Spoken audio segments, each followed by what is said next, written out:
What's going on, everybody? It's Clint from the Die Hard MMA Podcast. This is odds.com. Click the link below to watch this week's episode, UFC Vegas 20. My boy Lock of the Night joins me. We have a real good time breaking down the fights. Hopefully we found some good spots to make some cash.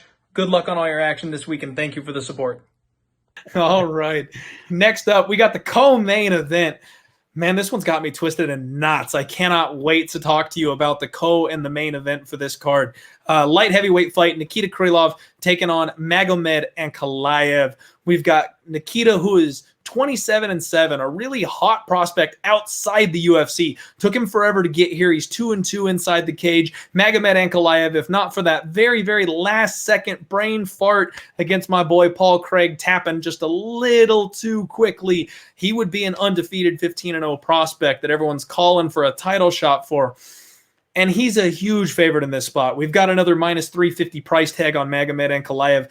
I mean, this guy, he is slick on the feet. He's really athletic and flows for a heavyweight or a light heavyweight, just something you don't see from big men like that often. And then he's also a Russian grappler, man. You can always mix in that grinding ability. He's got that in his back pocket. Nikita Krylov, really underrated on the feet. He's a guy that we think of as a submission specialist, but he's got a slick striking game himself, and he's dangerous off of his back.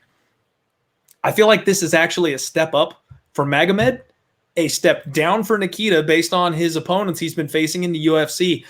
And man, I hate to say it, but I feel like this line is wide. Like, my soul is screaming that Magomed Ankalaev wins this fight. And especially with what we've seen him do with guys like Paul Craig, we saw Nikita Krylov get trapped on his back against, some lesser opponents. Number one contender, Glover Teixeira, it feels so good to say that, was able to grind this guy out from top position. I feel like Ankalaev's got a really easy and clear path to victory with that. But man, these spots that feel like they're just so easy are usually the ones that bite you. Look at Curtis Blades and Derek Lewis. Talk to me about this fight, man, because usually Ankalaev is a clear parlay piece, and this is the perfect spot for me to look to fade him. Anytime someone's taking that first step up in competition, they're going against a real fighter, a real contender. That's the time that I try to go against them and get a big payoff for fading the belle of the ball, if you will.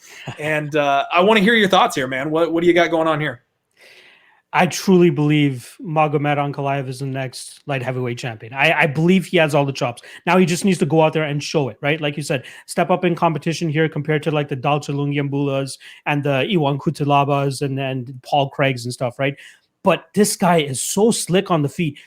This might be a stretch. Actually, no, I don't think it's a stretch. I'm trying to think off the top of my head, but I truly believe that this is probably the best Russian striker currently in the MMA game. If you can think of, while I'm trying to break this down, if you can think of other Russian strikers, that would be great. But he's so smooth on the feet, right? I'm running the tape on this guy. I'm like, okay, is he southpaw or is he orthodox? And then you see whenever guys are going out there and fighting him from the southpaw position, he's fighting in the orthodox position. Guys come out at him from southpaw like Clint McClean did. He fights the entire fight from orthodox, and he shows the same exact power, same exact proficiency from both stances. That is just amazing. I think he could go out there and pick apart Nikita Krylov on the feet now. The issue I have in terms of Krylov on the feet is that he seems a little bit more active. He puts a little bit more volume together.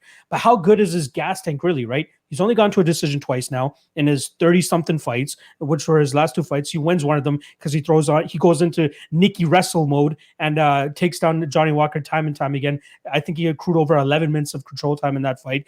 And then the Glover Teixeira fight, right? We saw Old Man Glover continuously reverse positions, get the takedowns, and really just ride on Krylov. Krylov had some decent movements of his own, threw up a couple of submissions, but I think this is Ankalaev's fight all day, man. I'd be very surprised to see him get caught in something again, like the Paul Craig thing. I'd be very surprised to see him knocked out. He ate a clean shot from Dalcha Lungiambula, showed a little bit of wobble, but was right back in the fight, clinched up with Dalcha. I believe he dragged that fight right to the ground right away. But I think this is Ankalaev all day, man. I find it hard to believe that Krylov will be able to stay clean In the striking realm, I think he's going to get picked apart there. And even though Ankalaev might be a little bit low volume, his striking defense is at 68% for a reason. The guy is so methodical with the striking approach, right? He's waiting for the openings, and then when the opening's there, he explodes, throws a beautiful 3-punch, 4-punch combination, has a great kick up the middle. Just ask our guy, Dolce Lungiambula, right? The guy is just amazing all around. And then let's add on top of that wrestling, right? He's only gotten taken down twice in his UFC career by Paul Craig, but got up pretty much immediately. Very little control time from Craig in that fight. And then we haven't really seen his other fights other than the Clint Abreu fight really go long enough for him to be tested in that realm. Now, if it wasn't for this Iwan Kutilaba holdup, like if we got the second fight in that first fight, I think he'd already be fighting a guy like Alexander Rakic, or he'd be fighting a guy like Anthony Smith, or somebody even higher than that, right? I truly believe that this guy is one of the best guys in the UFC right now. And I truly think that he's going to be a champion, probably by the end of 2022 at the latest, depending on how active this guy can stay. But Nikita Krylov, a great experience, like you said. The guy's been fighting since he was like 18 or 19 years old, taking a fight almost every month, it seems, over there in Russia and Ukraine. Comes to the UFC a little bit too green, a little bit too quick, and learns the hard way.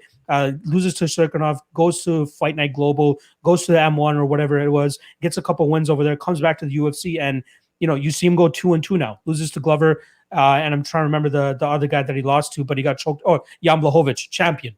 You know what I mean? So the cardio, I think, is not going to hold up for Krylov, especially in a fight here where he's going to be getting picked apart on the feet. And I don't know if he submits Ankalaev here. Obviously, people are going to allude to the Paul Craig fight. But again, the guy's working day and night now. You know what I mean? Like, if you look at his IG, he's training with Javier Mendez and the guys over at AKA, really trying to round out his game. And again, I think he's just a champion waiting to bloom. And this is a great step up for him compared to the past opponents that he's been fighting. So I'm all aboard the Ankalaev train. I think he wins this fight. I don't know if by knockout, but I think it's going to be live, especially if Krylov starts to gas a little bit in that later in this fight, just like we saw him knock out Dolce Lungiambula late in this fight as well too. But yeah, I got Ankalaev here, and I completely understand why the line is as wide as it is. Man, and that's where I can't shake this underdog feeling. You know what I mean? Like, Nikita Krylov, he choked out Ovince St. Preux in round 2. Like, that is not something many people can say. Like, he is legit on the ground. And he lost a split to Glover. He could have won that fight and been talking about being in title contention. He could have been the guy that derailed old man Glover that has been lighting the world on fire. And then he got choked out by Jan, who is legendary Polish power, Broly, the champion of 205 right now. Like, you don't get any better competition in the UFC than that. The fact that he went to a split, the fact that he's got a finish, I just don't know that I want to step in front of Nikita Krylov. I have been backing Magomed Ankalaev every single time since he lost to my boy Paul Craig. I've been all over this dude. He's been a parlay piece. I stayed off of it in the Ion fight because of the weird circumstances.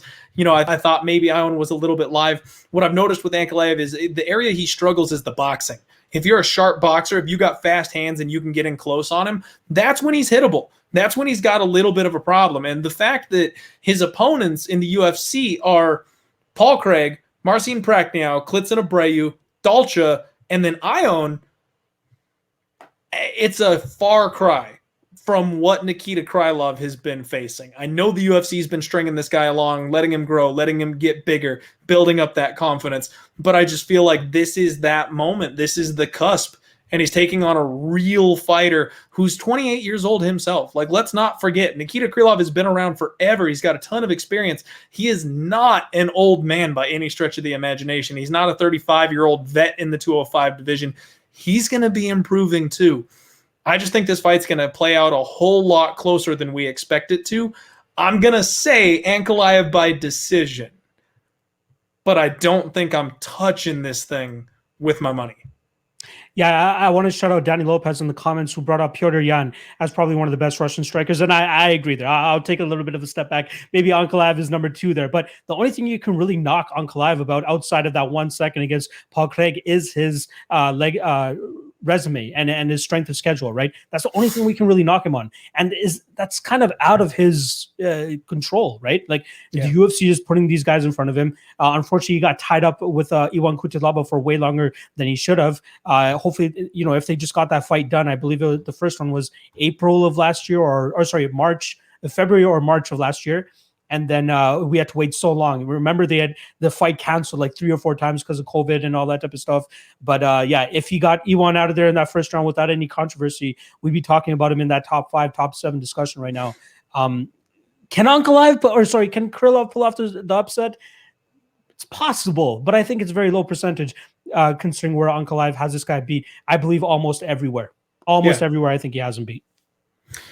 Yep, I kind of feel you there, man. I get it, but I just, every once in a while, you got to learn to listen to the hairs on the back of your neck. My spider senses are tingling here, and for some reason, I can't quite get there. Now, Ankalaev, by decision, is plus 250 right now. So that might be something that I end up being interested in. Whenever you can take a minus 350 favorite and flip them to being a plus 250 dog, that's not a bad spot. And I just have to rely on the toughness of Krylov, which, again, dude's only been knocked out once. And I don't expect Magomed to be looking for arm triangle chokes or anything. Obviously, he could, but we haven't seen him really go to the submission game. In fact, he has no submissions on his record. He seems perfectly fine to stay in a control position and beat his opponent up. So I'm kind of feeling Ankalaev by decision at plus 250. And then maybe you throw a half unit hedge on Krylov by submission at plus 950 for the just in case. I'm not sure how many people have access to this line, but fight starts round 3 at minus 105 is not too shabby of a line either. I think that has some good value there. I think if any time Krylov falls off in terms of his cardio, it's going to be that 3rd round. But I'm taking Ankalaev. Personally, I haven't parlayed with Jimmy Rivera for a nice plus 117. That's kind of my spot. But yeah, that's the spot that I like here. All right. Oh, shit. Bill Withers. Cash the Anders Lee anytime goal prop, folks. If anybody decided to roll with me on my degenerate hockey betting, Anders Lee comes through once again. Let's go. And he was plus 240 to do so. Plus 240! Take it home. You're right, man. I'm a complete degenerate. I can't help myself. All right. What we've got coming up here is the main event of UFC Vegas 20. I'm chilling with my man, Manpreet, MMA Lock of the Night, joining us here on odds.com to break down this fight card. I'm your boy, Clint. This is the Die Hard MMA Podcast. One final time, I'll shut up about it after this. Give us a like, give us a share, and make sure everybody knows Hammer. Man, I made a joke about giving myself a nickname. I called myself the Hammer, and now it's like a thing. Everyone keeps calling me the Hammer. It's like I made fun of fighters giving themselves nicknames, and I've somehow given myself a nickname. I liked our guy Dan bringing up Clintus Duplessis. Oh, that's one that I like. Duplessis. That one's good. And I saw the Sparring with Reality. Was that the one that said that I need to wear the toga next time? Maybe next time I'm on, we can do a toga party or something. I gotta. Oh, dude, toga. I gotta go buy one of the little the gold thing, the leaf crowns or whatever they are. I'd be so down. Just saying, I'd be so down. For shits and giggles. All right. We might have to work on this. We'll get in the DMs about this toga party. Well, you know what? We'll have to let everybody know, and then people can tweet pictures of themselves in their togas, tuning into the show. Awesome. We'll do a toga party episode. I love it. That'd be so great. All right.